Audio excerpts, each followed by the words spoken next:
She was a woman who wielded words like weapons. Her tongue, sharp and unforgiving, cut deep into the hearts of her family. A matriarch in every sense, she ruled her household with an iron fist. Her reign built on a foundation of fear and obedience. Money, she believed, granted her power, and she used it to manipulate and control every aspect of their lives.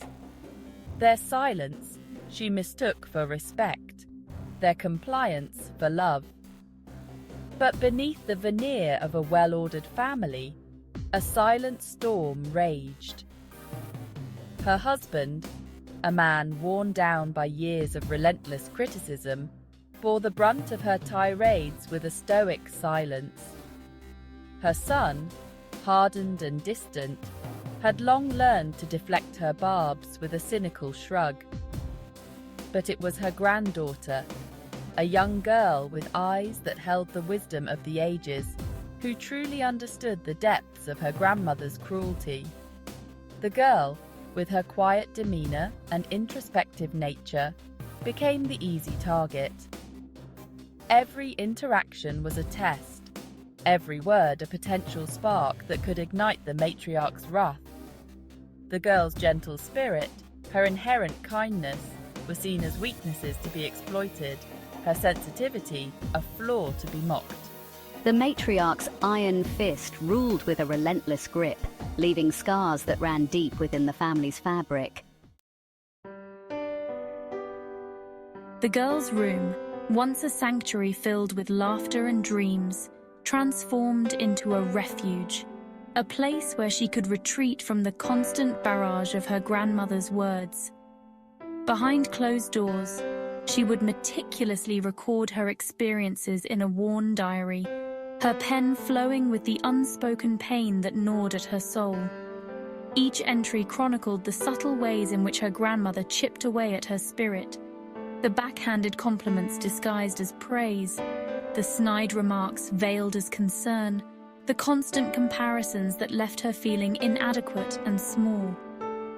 The girl's once bright eyes, now clouded with sadness, reflected the weight of her unspoken suffering.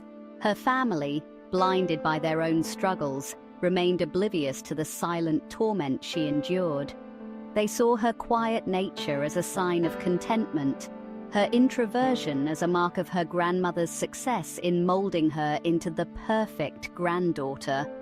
Little did they know that beneath the surface a storm of emotions raged within her, threatening to consume her whole. Why are you always so quiet? Don't you have anything to say for yourself? The girl's silence, her only defense mechanism in a world that seemed determined to break her, was tragically misinterpreted. Her grandmother saw it as defiance, a challenge to her authority. The girl's attempts to withdraw, to create a space of peace amidst the chaos, were met with increased scrutiny and criticism. The girl, trapped in a cycle of emotional abuse, felt powerless to defend herself. Her every attempt to explain herself, to articulate the pain that gnawed at her, was met with ridicule and disdain. Her words, carefully chosen and hesitantly spoken, were twisted and used against her, further fueling her grandmother's anger and validating her warped perception of the girl's defiance. The girl learned that in her grandmother's world, silence was a weapon, but so were her words. As the years passed, the girl retreated further into herself, seeking solace in the solitude of her own company. She poured her heart out onto the pages of her diary, her words a testament to the enduring strength of the human spirit. She found solace in books, losing herself in worlds where kindness prevailed and love conquered all. But even in her sanctuary, the echoes of her grandmother's words continued to haunt her. The fear, deeply ingrained in her psyche, followed her like a shadow, coloring her perception of the world and shaping her interactions with others. The girl, once so full of life and laughter, became a shadow of her former self. Her light, though dimmed, continued to flicker, fueled by an unyielding hope for a brighter future, a future free from the suffocating grip of her grandmother's emotional abuse.